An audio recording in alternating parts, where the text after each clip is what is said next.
Hey, Jack. Hey, Trevor, how are you, man? I'm doing great. Welcome back to another episode of Hey, Jack, Leadership Reflections with Jack Nalig.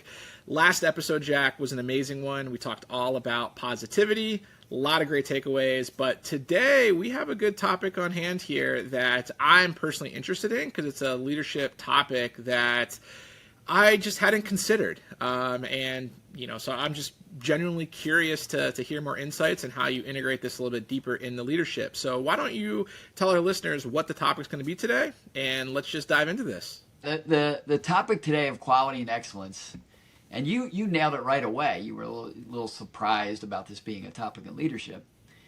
It's sort of the Rodney Dangerfield of leadership topics. It's the one that doesn't get enough respect, quite frankly. So, gee whiz, I'm dating myself with the Rodney Dangerfield. Probably young kids don't even know what I'm talking about, so might want to, hey, I don't get no respect. Do a little Google and you'll understand Rodney Dangerfield. But it's actually the opposite. It's probably one of the most important disciplines in leadership that really good leaders embrace, right?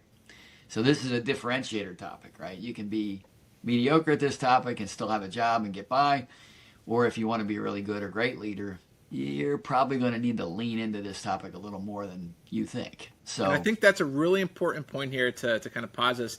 There are a lot of these X factors that I think that great leaders display, and some do it consciously, some it might just be naturally embedded in their DNA from their upbringing or whatever it is.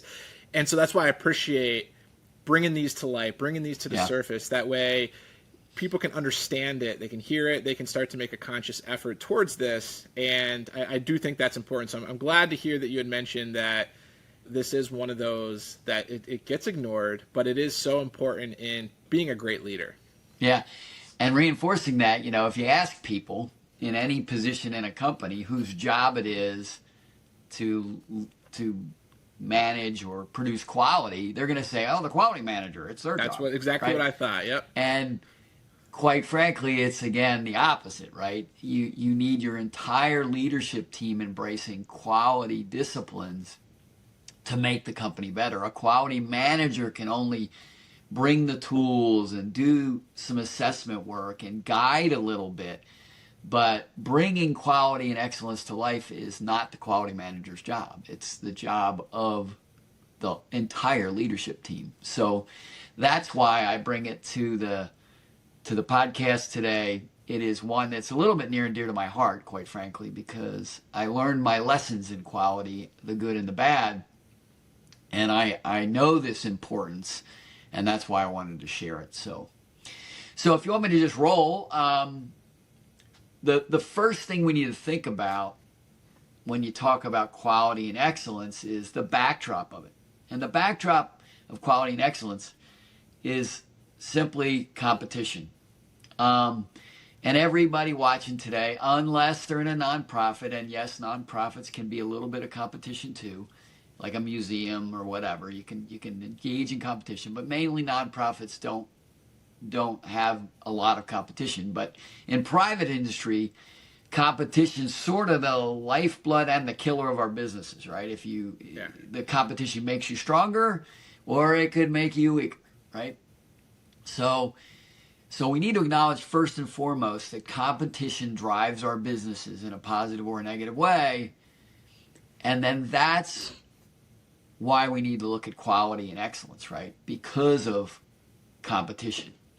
And the sort of the axiom or the bottom line of competition is if you're not growing, you're shrinking, Yeah. at least in market share. And if you're not getting better, you're probably getting worse. And it's with that thought process that I offer quality and excellence as something to think about to solve that problem, right? The problem of competition. So let's go there. So let's first imagine a manager, director, VP, that core of leadership that our podcast is targeted toward. We're not trying to teach CEOs how to get better. We're not trying to teach first line supervisors how to crank out the stuff today, right? We're looking at that middle management group. And any of them, take an accounting manager. What's their job? Okay, they're going to say their job is to, handle the debits and credits, collect the bills, do asset management, post things to the ledger and close the books at the end of the month. Let's say a design leader, let's say a director of engineering. They're going to say their job is to develop new products in a timely way, on budget, keep the innovation going. Or lastly, maybe a VP of manufacturing, his or her job is to, produce all the products that need to be produced so that the revenue can be there, so that the monthly and quarterly targets are hit, and away we go. And in a way, they're right? These are all outputs of their job, right? But sadly, it just doesn't stop there. The more important part of what their leadership job should be is to improve those outputs and spend time daily, weekly, and monthly working on improvement so that the outputs keep getting better and better, not just happen in a consistent way.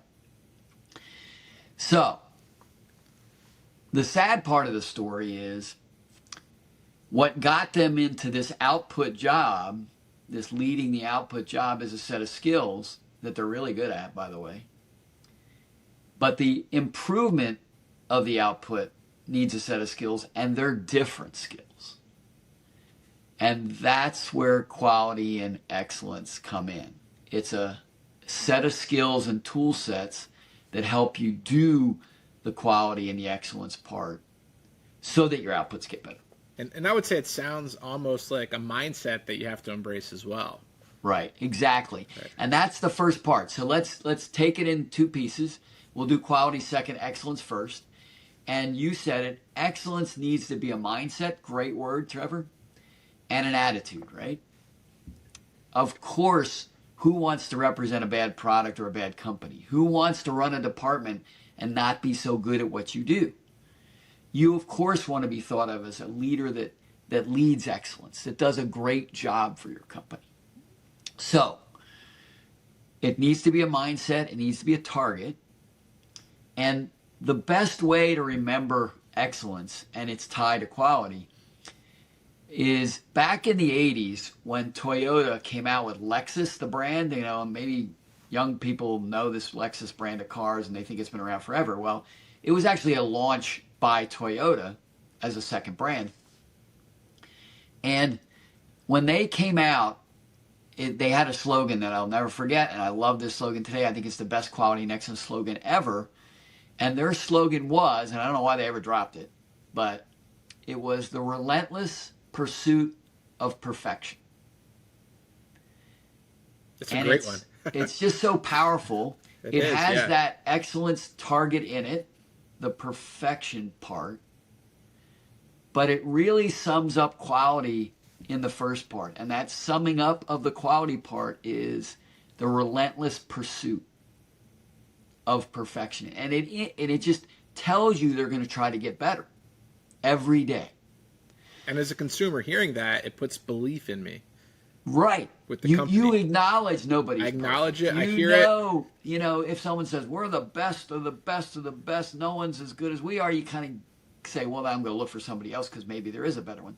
Yeah. But someone just humbly admitting, look, we're going to just keep trying harder and harder and harder to get better. You as a consumer go, that's kind of the company I want to do business with. That's exactly what I like.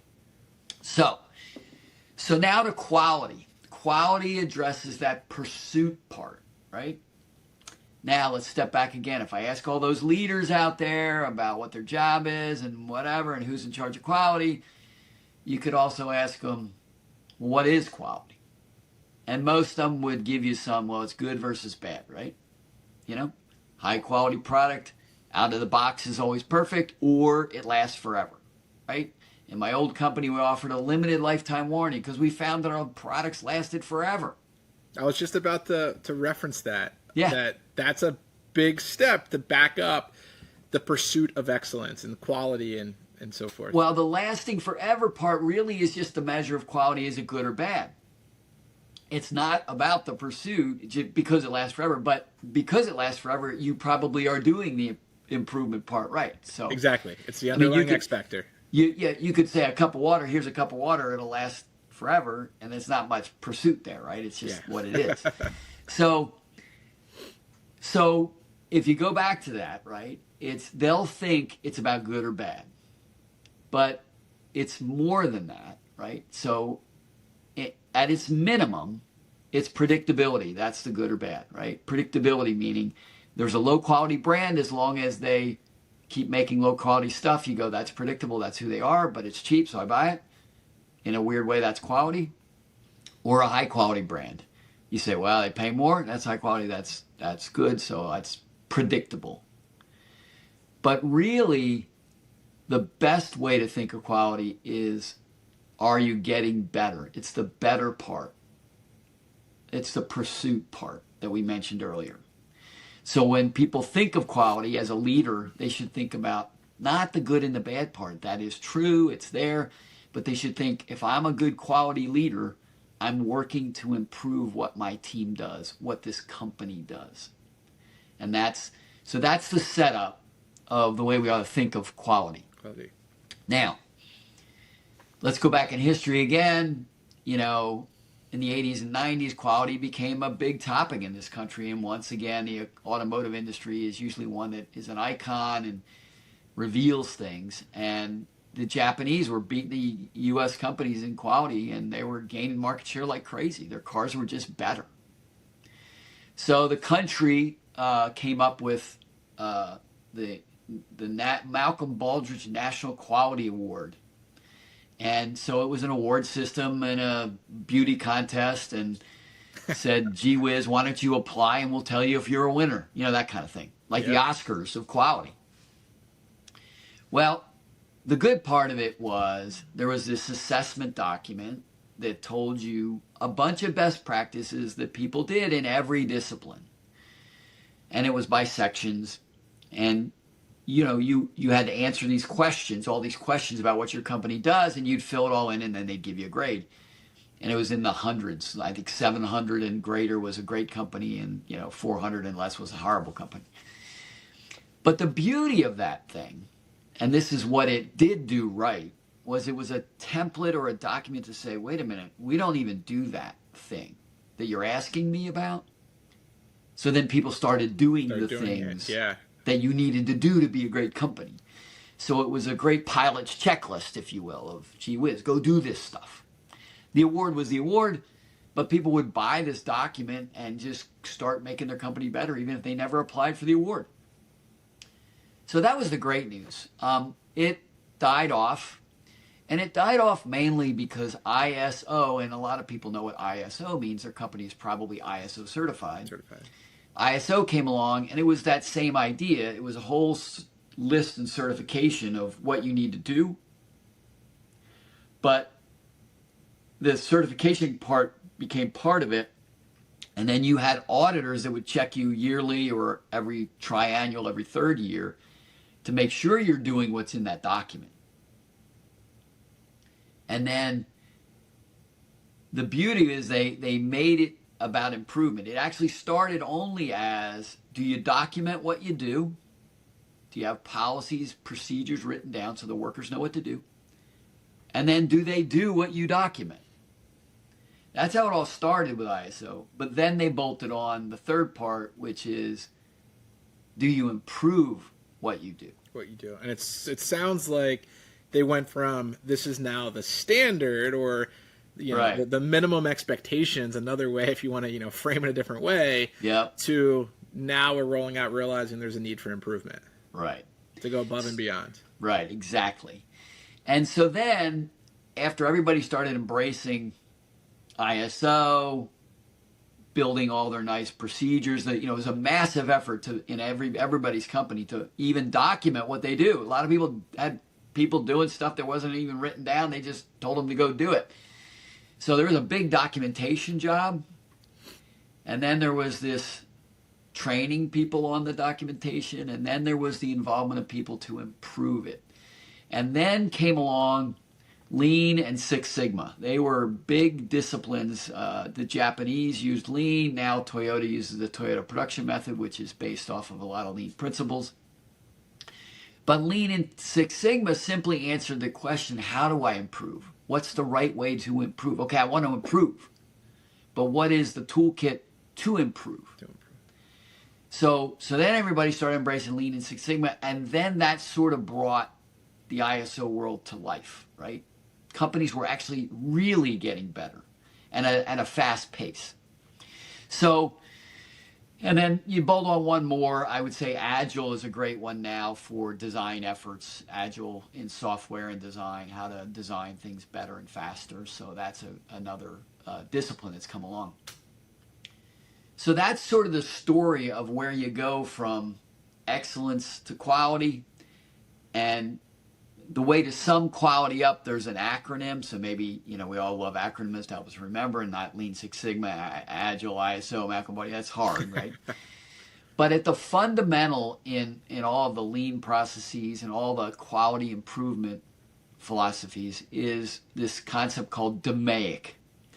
And DMAIC is define something, write your procedures down, measure them, analyze the data, improve it based on the data, and then control it, and then do it all again.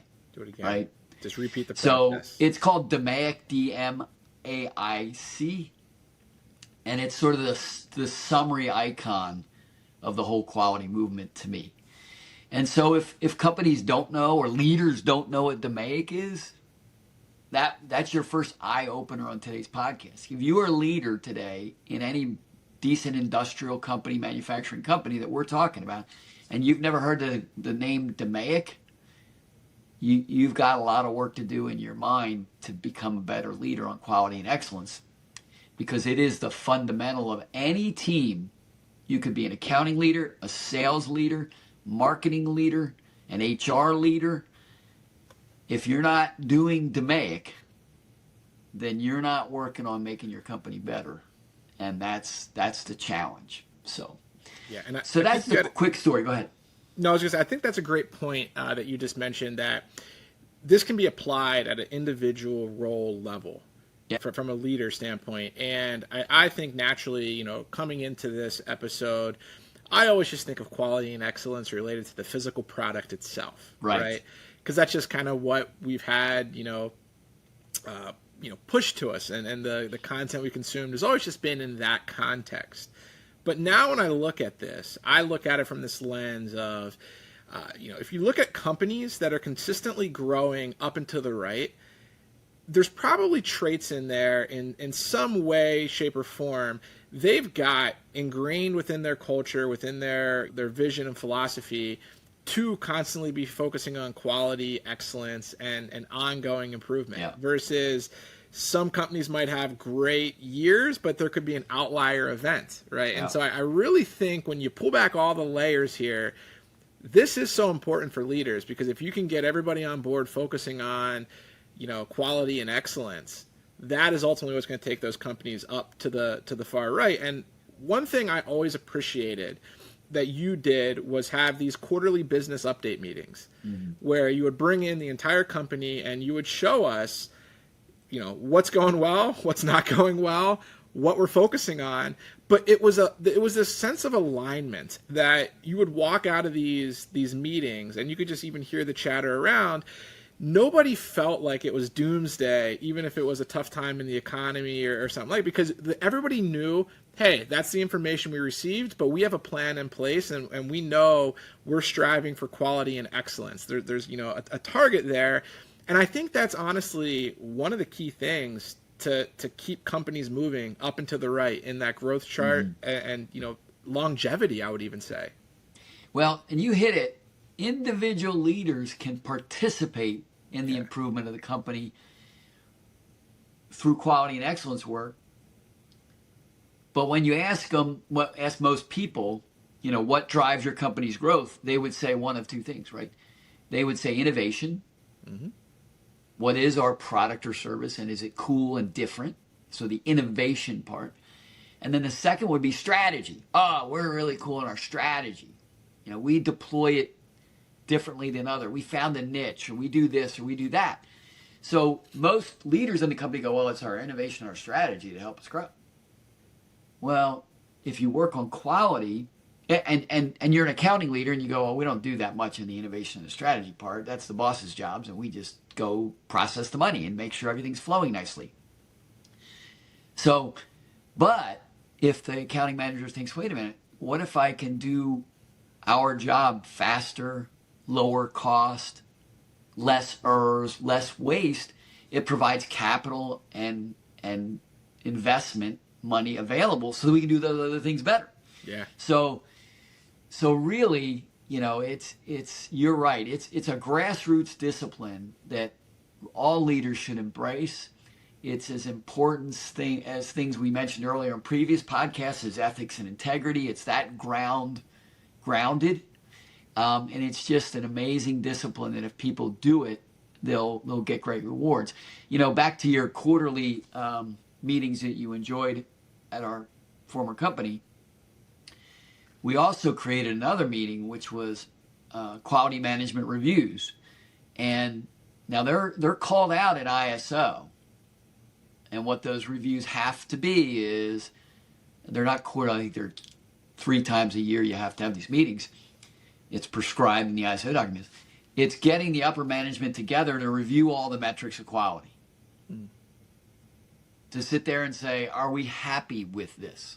Yeah. Right? So when I first got there, we had those meetings, and I'll tell you, they were sleepers. And a lot of my leaders were like, they wouldn't say a peep because they couldn't wait till the meeting was over. Yeah, just check the box. And when I left, everybody would come, and we were all doing a lot of dialogue during the meeting, because that's the leader's job, is to debate whether we're measuring the right things, debate whether that trend is good enough, debate whether we got to the root cause of a certain problem. And that triennial review was leadership's responsibility in the quality system. And it flowed down. Once we all started doing it, then the rest of the leaders, of course, were like, okay, they weren't at the meeting, but things came out of that meeting, and then that leader was trying to drive an action item to make sure things got better. So leadership involvement in quality is just paramount. It's so necessary and can be such a great differentiator in competition. So if you want, I'll give you 3 little stories to wrap it up today. Yeah, let's hear them. So one about your individual participation you were mentioning earlier too. When I was a young manager coming up, my division of the company that I was in prior to my last one, they decided they were pursuing this Malcolm Baldrige National Quality Award. And then you had this massive 75-page document to write. So the general manager was smart, and he got a whole bunch of managers to all grab a little section. Everybody had a little section. So there had to be, I don't know, there were 7 main, 5, there were probably 35 sections. Oh, wow. That's a guess. You could look it up.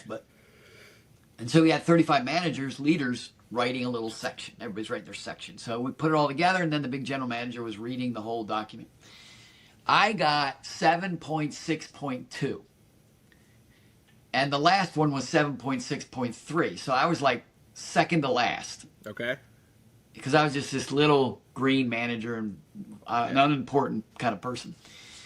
And mine was all about, how do you measure customer satisfaction? Pretty simple question. So I'm like, I can handle this. So I do some walking around. Of course, find out immediately we don't do any customer satisfaction measurement. There's nothing going on. No emails to customers asking them what they thought of us. No paid money to a consultant company to do multiple company stuff. Nothing. 0. So I wrote up this dumb paragraph about how we had 98% quality, and that correlates to 98% customer satisfaction. If the products are good, the customers must be happy. Yeah. Which really, in hindsight, was a dumb thing, but that's what I wrote. I wrote something like that. So, as you can imagine, I get a phone call one day from this general manager, and he says, Jack, I read the 762, although that might be very true, we don't do anything. What you wrote isn't enough either. Like, you sure, can't you come up with something? And he was pushing me to go dig further. And I said to the gentleman, I'll leave his name out, he's a great guy. I said, I've looked everywhere. There's just nothing to do. And he was getting grumpy, and I was getting defensive, and it just ended. And he finally said, all right, that's what we're going to do. We're going to put it in, and you're going to see that this is a problem. And he also said to me something like, and as you know, because this isn't good, we need leaders to make it better. That's going to be our learning here, that kind of thing. And of course, he was right. We set it in. They came back. They said, "You guys suck. We got 0 points for that section," and and I got put on a team to create customer satisfaction measurement activities. Right. But that was a big moment for me, and I highly applaud that general manager because he was leading it. Like, he was accountable for the quality of the company. He felt accountable. He wasn't a quality manager story, right? He felt this was important. And that was sort of the genesis of my attitude toward quality and excellence. So 2 more other quick ones. Many people know this, but Toyota, because of their Toyota manufacturing program and their embracing of lean early on, they got way ahead of U.S. car manufacturers. And, competition is a race. And if somebody gets ahead, and if they keep staying ahead, they're going to keep staying ahead, right? Well, they were so dedicated to these lean principles, which turned out to be, even on a weekly basis, leaders, managers in these production plants, they have a department. They're expected weekly to analyze everything they're doing and improve it, and sometimes through like reorganizing the whole production system every week. Even if they did it last week, they do it again next week. It's incredible. Wow, that's But the big takeaway from Toyota versus the U.S. car manufacturers is, you can find this out by doing some Google. It's estimated that there's half as many labor hours in a Toyota car compared to an American car today. That's very interesting. I didn't know that. So half. I'm not surprised to hear that. And that's how efficient they are, because they've embraced lean as a quality discipline. And that's, I don't know, you probably measured in thousands of dollars, right? Maybe mid-thousands of dollars of advantage Toyota has in the cost of a car because of that fact. And then the last story I'd offer today, I heard from a speaker one time, I don't know, 5-10 years ago, which was very fascinating to me, that if you go out and look at any Olympics that happened, so the last Olympics, and pick any timed race, right? A swimming race, a running race, a bicycle race, or whatever, and you look at the gold medal winner's time, most of the time, the next Olympics, but almost all of the time, 2 Olympics later, that gold medal winning time doesn't even qualify for the finals. Yeah. I've heard a variation of this before. So with the stats.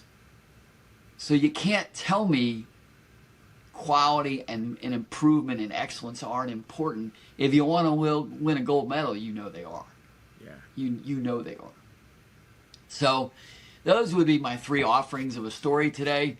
The bottom line is, and we said at the very outset of this, Trevor, that quality and excellence are the leadership disciplines that often get thought of last or not thought of so much. Yeah. And I would encourage every growing, aspiring leader, inspiring hopefully, and aspiring leader out there to do a checkup on themselves and say, how much do I embrace excellence as an attitude, and how much of my time do I spend with my team helping improve our operation and our company in general. And I think everybody would, by definition, have room for improvement, right? So yeah. I would agree, and I think this is such a great topic. Eye-opening for me, for sure.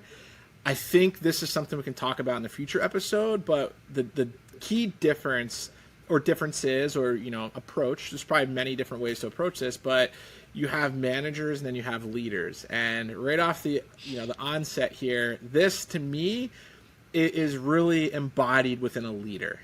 Yeah. Right. To your point, when I first, walked into the leadership arena, as we'll call it, this was the mentality I've always had, is just try to improve things. But I've never really stepped back and looked at it in this lens. It was just something I just naturally did. Just want to always, improve what I touch or make things better. But what we talked about today, I think it's going to help a lot of individuals. Yeah. I really do. So Well, I appreciate we you truly sharing hope so. that. Yeah.